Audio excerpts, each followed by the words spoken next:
ఓం శ్రీమాత్రే నమ. లలితా సహస్రనామ పారాయణలో భాగంగా ఈరోజు అమ్మవారి నామం 558వ నామం, 8 అక్షరాల నామం కమలాక్ష నిషేవిత. ఈ నామంతో అమ్మవారికి నమస్కారం చేసుకునేప్పుడు కమలాక్ష నిషేవిత అయ్యే నమః అని చెప్పుకోవాలి. కమలాక్షుడితో సేవింపబడిన తల్లి అంటే నారాయణుడితో సేవింపబడిన తల్లి అని దీనికి మనం స్థూలార్థంగా చెప్పుకోవచ్చు. ఇప్పటి వరకు అమ్మవారి విద్యలో ఘటికులు చాలామంది వచ్చారు. మను విద్య, చంద్ర విద్య, రాజరాజార్చిత, ఇవన్నీ అమ్మవారి నామాల్లో అమ్మవారి విద్యలే. ఇందులో శివారాధ్య అనే విద్య కూడా ఇంకా ముందు మనకు వస్తుంది. శివుడు కూడా అమ్మవారిని ఆరాధించాడు. ఇప్పుడు కమలాక్ష నిషేవిత, కమలాక్షుడు వచ్చాడు. పుండరీకాక్షుడు, కమలాక్షుడు, ఇవన్నీ కూడా హరికి పేర్లు. ఈ కమలాక్షుడైనటువంటి నారాయణుడి చేత నిషేవిత అంటే సంపూర్ణంగా ఆరాధించబడినటువంటి తల్లి అని దీనికి మనం అర్థం చెప్పుకోవచ్చు. నారాయణుడు అమ్మవారిని ఆరాధించడం అనేది అనేక పురాణాల్లో మనం ఎన్నెన్నో ప్రమాణాలు చూసాం. ఆయన నారాయణుడు సోదరిగా నారాయణి ఈవిడే. ఆ నారాయణుడి చేత సేవించబడినటువంటి తల్లి. పద్మపురాణంలో ఇంద్రనీలమయీం దేవి విష్ణు అర్చయేత్ సదా విష్ణుత్వం ప్రాప్తమాస్తేనా అని చెప్తోంది. ఇంద్రనీలమణులతో ఉన్నటువంటి ఆకారంగా ఉన్న అమ్మవారిని విష్ణువు పూజ చేశాడు. ఒక్కొక్క దేవత ఒక్కొక్క రూపంతో ఆరాధన జరుగుతుంది.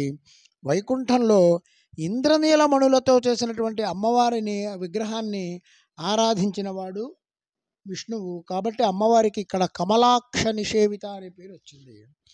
మూకకవి స్తుతి శతకం మొత్తం కూడా ఈ నీలకాంతి తల్లిగానే అమ్మవారిని వర్ణించాడు.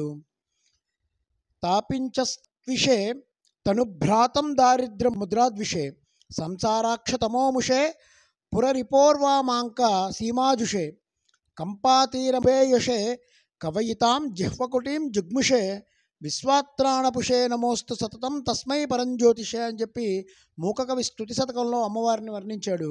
ఆ నీలకాంతుల తల్లిని ఆరాధించిన వాడు నారాయణుడు.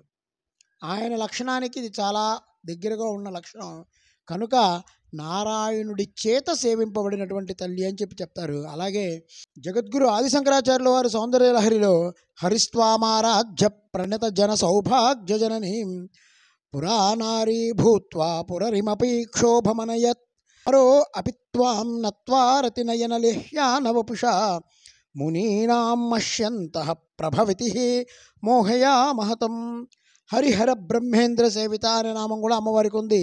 అతాస్వామారాజ్యం హరిహర విరించాధిభిరపి అంటే హరి హరుడు విరించి, బ్రహ్మ విష్ణువు శివుడు ముగ్గురుతో కూడినటువంటి వాళ్ళు, పెద్దవారు ముగ్గురు. అంటే తర్వాత అందరూ వారిని అనుసరించే వాళ్ళే ఉంటారు.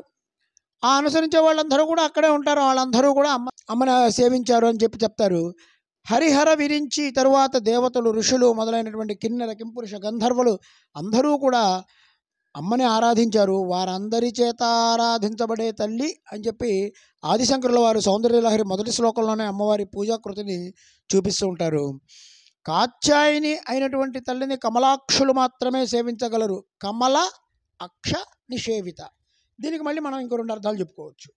కమలాక్షుడు అంటే సంపూర్ణంగా వికసించిన దృష్టి కలవారిచే చక్కగా సేవింపబడుతున్నది అంటే జ్ఞాన దృష్టి కలిగిన వారితో సేవింపబడుతున్నది అమ్మ.